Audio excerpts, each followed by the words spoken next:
We kick things off on the Tuesday in the Champions League as Napoli play host to Barcelona. And Napoli beat Juventus by 2 goals to 1 in their most recent game, thanks to goals from Kvaratskhelia and Raspadori. In what has been a frankly poor defence of their Serie A title this season, Napoli have seen an uptick in form lately, recording back-to-back wins for the first time since late September. As such, they sit 7th in Serie A. Now, Napoli reached this round of 16 encounter by finishing second place in Group C with an overall record of 3 wins, 1 draw, and 2 defeats to their name. However, they only scored 9 and allowed 10 in their group stage matches. It's a decent showing, but really nothing to write home about, and they will be dissatisfied to have conceded more than they scored. They play host to Barcelona, who, in their last game, failed to score in a 0-0 draw away at Bilbao. In this game, we saw very little goal-mouth action, with just 4 efforts on target and barely scraping together 1 XG between both sides.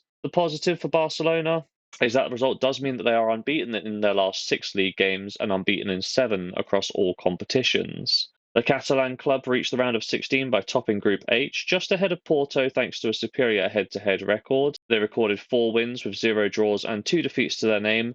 They did average 2 goals scored per game, but they did concede a goal every game on average. Head-to-head, well, the last fixture finished 1-1, with goals from the main strikers in Lewandowski and Osimhen. A game in which Barcelona had the better of the chances, but there was an overall lack of quality in the final third, both teams combining for an XG of just 1.56. And it's this that's leading me to think that goals are going to be at a premium in this one. In the previous round, 4 of Napoli's 6 group games saw under 3.5 goals, the 2 exceptions being the defeats at the hand to Real Madrid, where Napoli allowed 3 and 4 goals, respectively. Similarly, Barcelona also saw under 3.5 goals in 4 of their 6 group games, the 2 exceptions being the opening and closing matches against Royal Antwerp. Additionally, the first leg between these two sides saw only 2 goals, so I think we're looking good for the unders here. Now, under 2.5 goals looks like a decent price. However, I'll not be greedy and take the extra peace of mind that comes with under 3.5 goals at shorter odds, and that's going to be for a full stake in bet number 1.